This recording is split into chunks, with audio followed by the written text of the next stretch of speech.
السلام علیکم، میں ہوں خرم شہزاد اور آج ہے 13 دسمبر 2025۔ کل ہم نے آپ سے بات کی تھی کہ جو فیض حمید ہیں، لیفٹیننٹ جنرل ریٹائرڈ فیض حمید، جن کو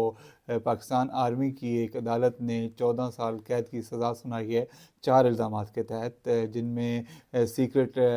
ایکٹ کی خلاف ورزی ہے، جن میں سیاست میں مداخلت ہے، جن میں پرائیویٹ لوگوں کو نقصان پہنچانا ہے، اور اس کے علاوہ کچھ الزامات ہیں اس پر ان کو سزا سنائی گئی ہے۔ لیکن اب ہم نے خبر آپ کو کل دی تھی کہ ان کے خلاف کچھ نئے مقدمات قائم کرنے پر بھی غور ہو رہا ہے، اور آج پاکستان کے وفاقی وزیر دفاع خواجہ محمد آصف نے بھی یہ خبر کنفرم کی ہے، اور انہوں نے ہماری خبر کی تصدیق کی ہے کہ فیض حمید کے خلاف اور بھی الزامات موجود ہیں، اور عین ممکن ہے کہ ان کے خلاف ان الزامات کے تحت بھی کارروائی شروع کی جائے۔ ویسے تو فیض حمید کے خلاف بہت سارے الزامات ہیں، الزامات کی ایک طویل فہرست ہے، اور اب آہستہ آہستہ کئی لوگ سامنے آنے کا امکان ہے، کئی لوگوں کا جو آگے مزید الزامات بھی لگائیں گے۔ لیکن جو بات چل رہی ہے، جو جن چند بڑے الزامات پر غور ہو رہا ہے، ان میں ایک ہے ارشد شریف کے قتل کا مقدمہ بھی ہے، ایک بن سکتا ہے ان کے خلاف، اور دوسرا عمران خان پر حملے کا مقدمہ بھی بن سکتا ہے۔ کل ہم نے اس بارے میں بات کی تھی کہ جب یہ دونوں واقعات ہوئے تھے تو اس وقت اور اس کے بعد سے یہ جو مختلف تجزیہ کار ہیں یا جو ایسے لوگ جو معلومات کے قریب ہیں، انہوں نے یہ اندازے لگائے تھے کہ ان دونوں واقعات کا فائدہ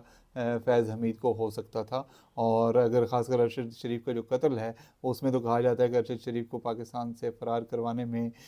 فیض حمید کا بہت ہاتھ تھا۔ اس وقت وہ کور کمانڈر پشاور تھے، اور جب وہ پشاور ایئرپورٹ سے فرار ہوئے تھے اور پھر وہ دبئی گئے، پھر دبئی سے وہ کینیا پہنچے، تو وہاں پر ان کا جو جس برے طریقے سے، بےہمانہ طریقے سے قتل کیا گیا، تو اس وقت کہا جا رہا تھا کہ یہ قتل ایک انارکی پھیلانے کی ایک کوشش تھی، اور اگر انارکی پھیل جاتی تو اس کا فائدہ الٹیمیٹلی فیض حمید صاحب کو ہونا تھا، کیونکہ جو دوسرا گروپ تھا اس وقت ان کے مقابلے میں، اس پر بات آنی تھی اور اس کو پاور سے آؤٹ ہو جاتا۔ اسی طرح عمران خان پر جب حملہ ہوا وزیر آباد میں، جب وہ لانگ مارچ کی قیادت کرتے ہوئے راولپنڈی آ رہے تھے، تو اس پر بھی یہ اندازے لگائے جا رہے ہیں کہ اس کے پیچھے بھی فیض حمید کا ہاتھ ہو سکتا ہے، کیونکہ وہ جو ہے اس کا فائدہ بھی فیض حمید کو ہونا تھا۔ اگر وہ جو چارج کراؤڈ تھا وہ ملک میں توڑ پھوڑ شروع کر دیتا، ہنگامے بڑھ جاتے، انارکی پھیل جاتی، تو اس کا بھی الٹیمیٹلی فائدہ فیض حمید کو ہونا تھا، اور کچھ اداروں کے پاس اس طرح کے غالباً کچھ شواہد موجود ہیں جس کے تحت وہ یہ مقدمہ چلا سکتے ہیں۔ تو یہ دو اہم چیزیں جو ہیں وہ ہو رہی ہیں۔ تیسری اہم چیز جو ہے، جو اس پہ بھی ہم نے کل تھوڑی سی بات کی تھی، جو فیض حمید کو عمران خان کے ساتھ نتھی کیا جا رہا ہے 9 مئی کیس کے حوالے سے، کہا یہ جا رہا ہے کہ اس جو آج خواجہ آصف نے بھی کہا ونس اگین کہ جو اس کے جو 9 مئی کے واقعات تھے، ان کے ماسٹر پلانر جو تھے وہ فیض حمید صاحب تھے، اور فیض حمید عمران خان کو پوری طرح کنٹرول کر کے چلا رہے تھے۔ تو اب اگر عمران خان اور ان کا اکٹھا ہوتا ہے تو عمران خان کو اس کے ساتھ نتھی کیا جاتا ہے تو ان کو بھی نقصان ہوگا۔ ایک اور اہم ڈیولپمنٹ ہم نے کل آپ کو بتائی تھی اس بارے میں، جو عمران خان کے خلاف جو FIR ہیں جو دہشت گردی کی، اس میں ایک نئی کلاس کا اضافہ ہوا تھا 121 کا، تو اس FIR کے تحت عمران خان کو بھی سزائے موت دی جا سکتی ہے۔ تو کل میں ہم نے اس پہ کافی تفصیلی بات کی تھی، آج دوبارہ اس پہ بات کرنے کا مقصد یہ ہے کہ اس میں جو خواجہ آصف نے آج کہا ہے وہ بڑا سگنیفیکنٹ ہے، اور اسے لگ رہا ہے کہ مزید مقدمات بنانے کی طرف پیش قدمی ہو رہی ہے، اور فیض حمید پر مزید مقدمات بنائے جا سکتے ہیں، اور وقت آنے پر عمران خان کے خلاف بھی ایک ایسا ٹرائل کیا جا سکتا ہے جو ایسے مقدمے کا جس کی میکسیمم سزائے موت ہو، اور حالات کے مطابق وہ مقدمہ کسی طرف بھی جا سکتا ہے۔ یہ تو ایک بات ہم نے کرنی تھی کہ آج خواجہ آصف کی سٹیٹمنٹ کی روشنی میں جو ایک نئی ایک زاویہ ملا ہے اس ایشو کو، اس کے بارے میں۔ لیکن ایک اور اہم بات ہوئی ہے کہ اقوام متحدہ نے بیان جاری کیا ہے عمران خان کے بارے میں۔ اقوام متحدہ نے کہا ہے کہ ان کے کو قید تنہائی میں رکھا گیا ہے عمران خان کو، اور اس قید تنہائی کا خاتمہ ہونا چاہیے۔ یہ کل رات کو آئی ہے سٹیٹمنٹ، لیکن ابھی تک پاکستان کی طرف سے اس کا کوئی واضح رد عمل نہیں دیا گیا، اور ابھی اس کا اثر ہوا یا نہیں ہوا یہ ابھی ہمیں دیکھنا پڑے گا، لیکن اس طرح کی جو تبصرے ہیں وہ اور آراء ہیں یہ پیش کی جاتی رہی ہیں ماضی میں بھی، اور اس سے بظاہر نہیں لگتا کہ کوئی بڑا فرق پڑے گا۔ ایک اور جو خطے کے حوالے سے جو علاقائی صورتحال ہے، جو جغرافک صورتحال ہے مختلف پاکستان کے ہمسایہ ممالک کی، اس سلسلے میں بھی ایک بڑی اہم پیش رفت ہوئی ہے۔ وہ پیش رفت یہ ہے کہ ایران نے اعلان کیا تھا کہ اگلے ہفتے وہ تمام خطے کے تمام ممالک کا ایک اجلاس منعقد کرے گا افغانستان کے موضوع پر، جس میں یہ بات چیت کی جائے گی کہ افغانستان میں حالات کیسے بہتر بنائے جائیں اور افغانستان میں امن کیسے لایا جائے، اور افغانستان کی سرزمین سے جو دوسرے ممالک کو امن کا خطرہ ہے، اور اس میں خود ایران بھی موجود ہے، ایران کو بہت خطرہ ہے افغانستان کی سرزمین سے، وہاں بہت ساری ایسی کارروائیاں ہوتی ہیں جو ایران کے مفادات کو نقصان پہنچتا ہے، اور بالخصوص ایک جو پانی کا ایک تنازع چل رہا ہے ایران اور افغانستان کے درمیان، وہ بھی بڑا اہم تنازع ہے۔ تو یہ اجلاس منعقد کیا جا رہا تھا جس میں توقع کی جا رہی تھی کہ افغانستان آئے گا اور سارے ممالک مل بیٹھ کر مسائل کا حل تلاش کریں گے، لیکن اس میں بڑی پیش رفت یہ ہے کہ افغانستان نے انکار کر دیا ہے اس اجلاس میں شریک ہونے پر۔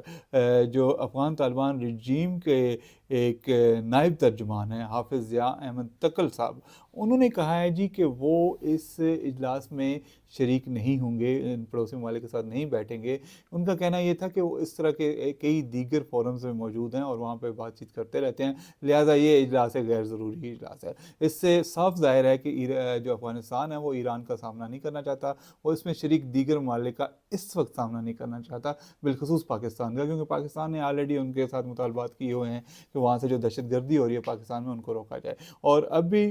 کچھ افغانستان کے اندر بھی صورتحال بدل رہی ہے، جس میں ان کے علماء اٹھ کر کھڑے ہو گئے ہیں اور انہوں نے کہا ہے جی کہ افغانستان جو دہشت گردی کا گڑھ ہے وہاں سے دہشت گردی کا خاتمہ کیا جائے، اور وہاں سے جو خطے کے دوسرے ممالک بالخصوص پاکستان میں دہشت گرد بھجوائے جاتے ہیں ان کو روکا جائے، کیونکہ انہوں نے کہا کہ یہ غیر اسلامی ہے۔ تو اس وجہ سے افغانستان پیچھے ہٹ گیا۔ لیکن اس سلسلے میں جو ایران کے ایک اعلیٰ عہدیدار ہیں اسماعیل بقائی، انہوں نے کہا ہے کہ ہم نے نہ صرف افغانستان بلکہ اس کے علاوہ پاکستان، تاجکستان، ازبکستان، ترکمانستان اور چین اور روس کو بھی مدعو کیا ہوا ہے اس اجلاس کے لیے، تاکہ اس جتنے بھی مسائل ہیں ان کا کوئی جامع حل تلاش کیا جائے۔ لیکن انفارچونیٹلی افغان طالبان رجیم نے ایک مرتبہ پھر بات چیت کے سب سے انکار کر دیا ہے، ایک دفعہ پھر وہ مذاکرات سے بھاگ رہے ہیں، ایک دفعہ پھر وہ میز پر بیٹھ کر بات کر کے مسائل حل کرنے سے بھاگ رہے ہیں، جس سے اندازہ ہوتا ہے کہ وہ یا تو خوفزدہ ہیں کہ ان کو جو انہوں نے